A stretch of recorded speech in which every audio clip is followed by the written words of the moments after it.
Hi, everybody. Great to be here. To start with, our food system is broken. It's failing both people and planet. It's complicated. There is no silver bullet to fix it, such as, for example, getting rid of all cows. I will get back to that. But first, let's talk about what's great about food. Obviously, many things, but it's fuel for our bodies. It's about pleasure. It's about experience, joy, connection to each other, connection to nature. It's about livelihoods for billions of people. So there are many, many great things about food. But we do have a problem, a big, fat, complex one, and it's getting worse. Poor diets have become the world's biggest killer. Every year, 11 million people die prematurely because of the food they eat. And all forms of malnutrition are on the rise, including hunger, which has been on a steady decline for more than a decade. Meanwhile, our food systems contribute more than 1/3 of the climate problem. And this means that there is simply no path whatsoever to staying within 1.5 degrees or even 2 degrees of global warming unless we fundamentally transform the way we produce and the way we consume and obviously also waste food. Food is also the main driver of the sixth mass extinction, causing up to 80% of biodiversity loss. Unfortunately, it doesn't stop here. The growing risk of virus spillover from wild animals to humans and hence new pandemics is also closely linked with unsustainable food production. And farmers and food workers have been losing out more and more over many decades now, struggling to eke out a living in the United States and around the world. And finally, risks are growing globally that food insecurity can contribute to and worsen conflicts and instability, something we are also now seeing examples of in Ukraine. So what do we do about all of this?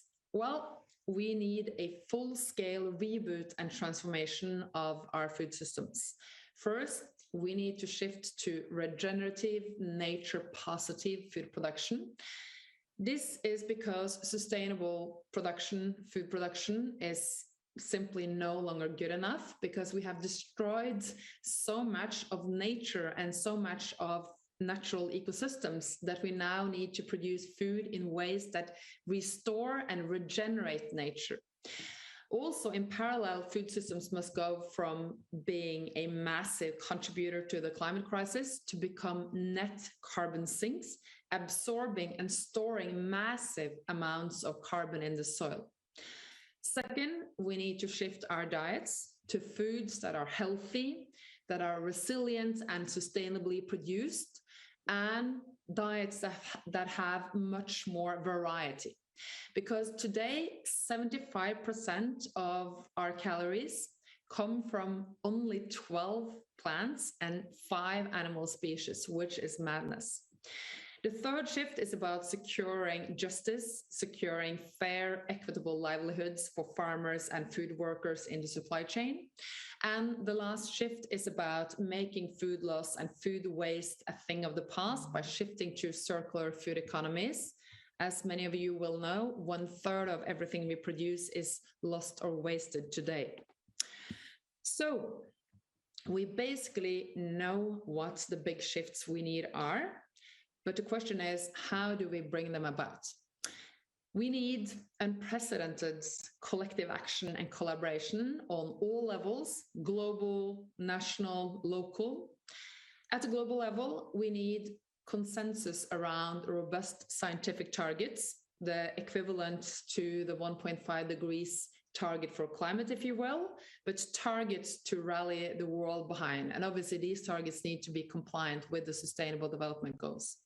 Then we need corresponding metrics to value food in a way that reflects the real costs and the real value of food.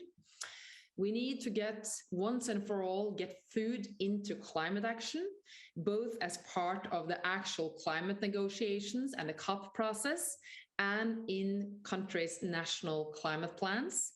Then we need to shift investments, shift capital flows away from what's bad for people and bad for the planet to what's good for both.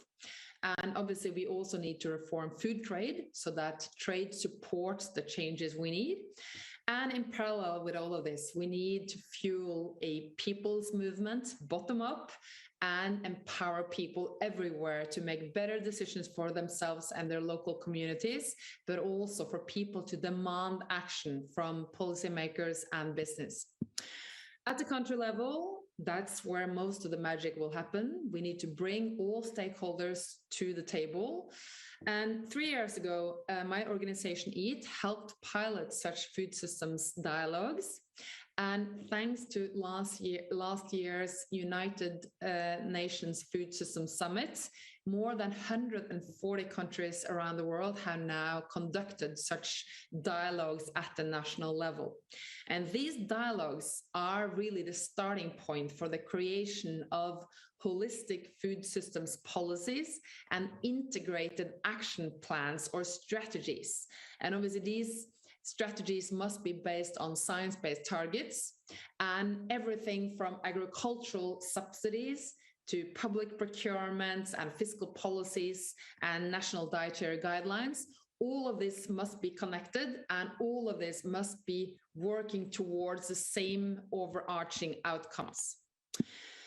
So what does this mean for a country such as the United States? Well, context does matter. So the actual pathway will look very different from country to country. Take the US and India, for example, or the US and Norway, where I'm from, where I live.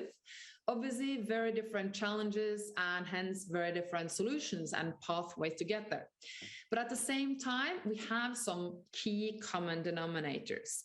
Independent on where we are in the world, food systems need to deliver on a few key objectives or outcomes. The first is about access to affordable, healthy, and safe food for all. The second is about tackling the climate and nature crisis.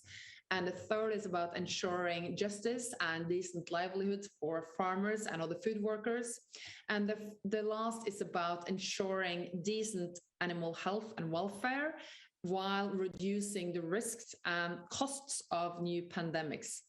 So your task, or the American task, is to chart that unique American pathway for fixing food within this decade.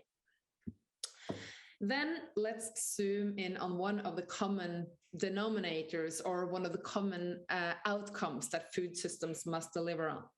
Healthy diets for everybody. We basically know, at least in broad strokes, what constitutes a healthy diet.